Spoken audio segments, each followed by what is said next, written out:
अब police action mode में आ गई है। पुलिस एक्शन मोड में आ गई है। गाजियाबाद पिटाई केस है ये। एसपी नेता उमेद पहलवान पर शिकंजा कसता जा रहा है। इस बीच बड़ी जानकारी ये कि उमेद पहलवान किसी भी समय सरेंडर कर सकता है। उमेद पहलवान की लगातार तस्वीर हम आपको दिखा रहे हैं। उस समय जो वीडियोस वायरल हुए वो वीडियोस हम आपको दिखा रहे हैं। आपको बता दें कि उमेद पहलवान ही वो शख्स है जिसने बुजुर्ग के साथ फेसबुक लाइव किया था।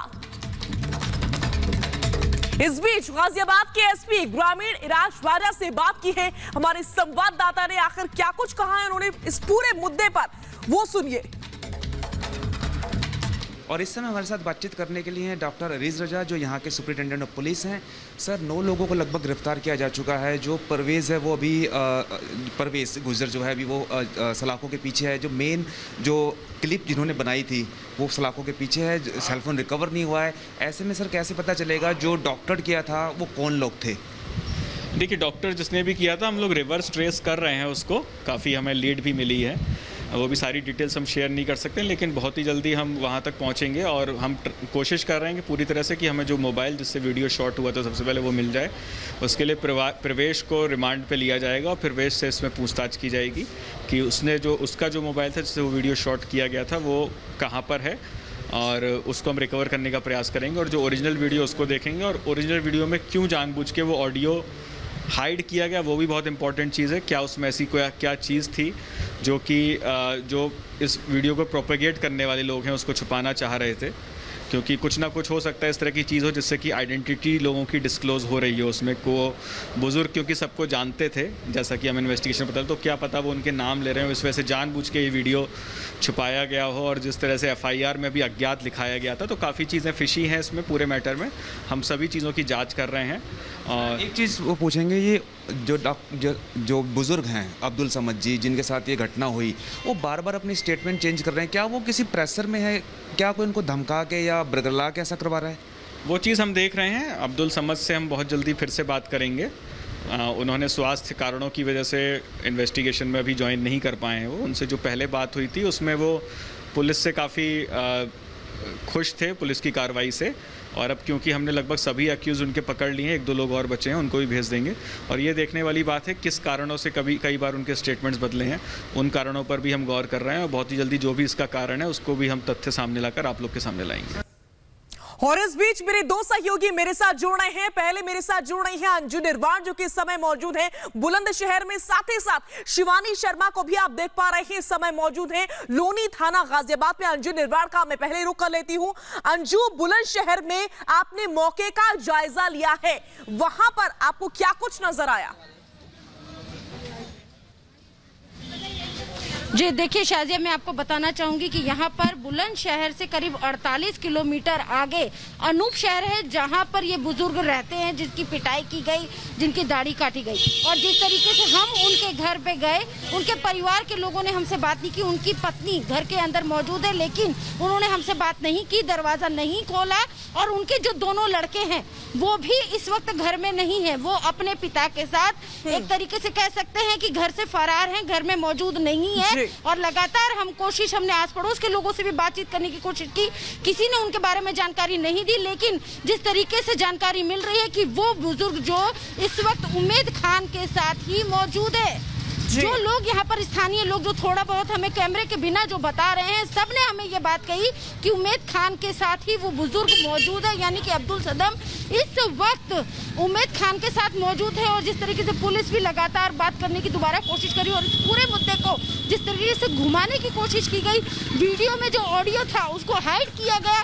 और जो असली चीज थी कि क्या बोला जा रहा है, पिटाई क्यों की जा रही है, दाढ़ी क्यों काटी जा रही है, उन तमाम चीजों को छुपाते हुए एक सांप्रदायिक माहौल खड़ा करने की कोशिश की गई और हिंदू मुस्लिम के नाम पर दोबारा बिल्कुल माहौल खराब करने की कोशिश की गई थी। एक बार फिर से मैं आपके पास लौटूंगी अंजू। शिवानी शर्मा लगातार हमारी सहयोगी लोनी थाना गाजियाबाद से हमारे साथ जुड़ी हुई है। सीधा शिवानी का रुख कर लेती हूँ। शिवानी, बताया जा रहा है पहलवान किसी भी समय सरेंडर कर सकता है। पहलवान उमेद, आपके पास क्या जानकारी अंदर खाने से? शिवानी।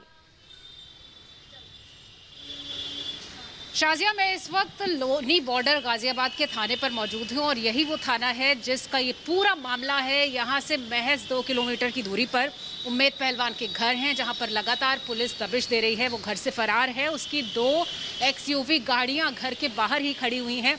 और आपको यहाँ बताना चाहेंगे कि जो थाना है वहाँ पर जो अधिकारी हैं उनसे हमारी लगातार बात हो रही थी। उनका ये कहना है कि कई टीमें अलग अलग जगह पर दबिश दे रही हैं और जल्द से जल्द कोशिश की जा रही है कि गिरफ्तारी हो सके उम्मेद पहलवान की, जिस पर FIR दर्ज हुई थी।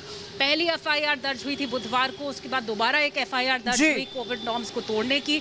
और जो पहली FIR दर्ज हुई उसमें बहुत ही संगीन धाराओं में उस पर आरोप दर्ज हैं, चाहे वो धार्मिक उन्माद भड़काने की बात हो या फिर गलत ढंग से एक चीज़ को वायरल करने की बात हो, वीडियो को टेलर करने की बात हो। क्यों आखिर किया गया, क्या इसके पीछे की साजिश है, उस सब के लिए गिरफ्तारी जरूरी है। और रिपब्लिक बिल्कुल गिरफ्तारी होना बहुत ज्यादा जरूरी है। बहुत बहुत शुक्रिया इस तमाम जानकारी और बातचीत के लिए आप दोनों ही सहयोगियों का। और इस पूरे मामले पर डिटेल्स और अपडेट के साथ में एक रिपोर्ट अपने दर्शकों को दिखाते हैं। बुजुर्ग पिटाई मामले में सच आएगा सामने। SP नेता उम्मेद पहलवान पर शिकंजा, सरेंडर कर सकता है उम्मेद पहलवान। गाजियाबाद में बुजुर्ग की पिटाई की फर्जी कहानी का एक एक सच सामने आ रहा है। समाज में झूठ और अफवाह फैलाने की कोशिश हुई है और इस झूठी कहानी का सारा ठीकरा किसी और पर नहीं, समाजवाद पर बड़ी बड़ी बातें करने वाले SP नेता उम्मेद पहलवान पर लगा है। जांच का दायरा आगे बढ़ा तो सच की तस्वीर दुनिया के सामने पेश होने लगी। रिपब्लिक भारत से बातचीत में SP नेता उम्मेद पहलवान ने सरेंडर की बात कही है। अगर अब पुलिस बोले, अगर अब नोएडा का कमिश्नर बोले, अगर आपके कप्तान बोले कि मैं तुम्हारी बात सुनने को तैयार हूं उम्मेद पहलवान, तो क्या आप जाके सरेंडर करेंगे? ओके, हर कीमत पे करूंगा। मौत की जुबान है, मैं गलत आदमी नहीं हूं, मैं जाऊंगा, कीमत पे जाऊंगा। मैं बात करना चाहता हूं प्रशासन से, मेरी गलती है तो मुझे जेल भेजा जाए। बुजुर्ग की पिटाई मामले में उम्मेद पहलवान के खिलाफ केस दर्ज है। उम्मेद पर आरोप है कि उसने फर्जी कहानी गढ़ी और बुजुर्ग के साथ मारपीट को फेसबुक पर लाइव कर दिया। दरअसल गाजियाबाद के लोनी इलाके का एक वीडियो वायरल हुआ था जिसमें कुछ युवक एक बुजुर्ग की पिटाई कर रहे थे। इस मामले को लेकर पुलिस का कहना है कि सोशल मीडिया पर गलत तरीके से इसे सांप्रदायिक रंग दिया गया। पूरे मामले की जांच कर रहे अधिकारी ने कल ही रिपब्लिक भारत से बातचीत में ये साफ कर दिया था कि मामले में कोई धार्मिक एंगल नहीं है। और जब मुकदमा नहीं लिखा गया और 7 तारीख को ये फिर मेरे घर 3:30 बजे आते हैं कि उम्मेद पहलवान जी हमारा मुकदमा पुलिस ने नहीं लिखा, तब मैं 4 बजे लाइव आया। और जब मैं 4 बजे लाइव आया तो 7 बजे पुलिस हरकत में आई और चचा का मुकदमा पंजीकृत किया। मगर वो मुकदमा ऑटो वालों पे फर्जी, एक ऑटो वालों पर लिख दिया गया। इस मामले में अब तक ट्विटर समेत कई लोगों पर केस दर्ज किया गया है। उम्मेद के खिलाफ बुलंदशहर कोरोना कर्फ्यू के उल्लंघन मामले में एक और केस दर्ज हुआ है। कैसे सोशल मीडिया के माध्यम से प्रदेश में आग लगाने की साजिश हो रही थी, भाई को भाई से लड़ाने की कोशिश थी, लेकिन उत्तर प्रदेश की पुलिस की जांच में इस साजिश के हर परत से पर्दा उठ रहा है। Bureau report, Republic Bharat. और इस बीच बुलंदशहर में क्या स्थिति बनी हुई है, मौके का जायजा लिया है हमारी सहयोगी अंजू निर्वाण ने। लोनी में एक बुजुर्ग के साथ मारपीट की गई और उनकी दाढ़ी काटी गई और फिलहाल इस पूरे मामले ने तूल पकड़ ली है। इस वक्त मैं अनूप शहर में मौजूद हूं और यहीं पर उस बुजुर्ग का घर मौजूद है। आपको बताना चाहूंगी उनके घर के आसपास पुलिस की भी तैनाती की गई है और आप यहां पर देख सकते हैं पुलिस को भी यहां पर लगाया गया है, क्योंकि जिस तरीके से इस मामले को सांप्रदायिक रूप में देखा जा रहा है कि लगातार कुछ लोग इसको लेकर सांप्रदायिक दंगे भड़काने की कोशिश कर रहे थे। लगातार इस वीडियो को ट्विटर पर डाला गया, ट्रोल किया गया और इस मुद्दे पर ट्विटर पर भी कार्रवाई की जा रही है। ट्विटर से भी सवाल जवाब किया जा रहा है जो उनके इंडिया हेड है। फिलहाल मैं आपको दिखाना चाहूंगी कि उस पीड़ित का जो घर है, उस बुजुर्ग का, वो घर यहाँ पर है। आपको दिखाना चाहेंगे अब्दुल समद जिसका घर है और फिलहाल अब्दुल समद यहाँ पर अपने घर पे मौजूद नहीं है। और जिस तरीके से कहा जा रहा था कि ताबीज़ बनाने को लेकर हंगामा हुआ, मारपीट हुई और जिस तरीके से उस पूरे मुद्दे में करीब 5 लोगों की गिरफ्तारी गिरफ्तारी हुई।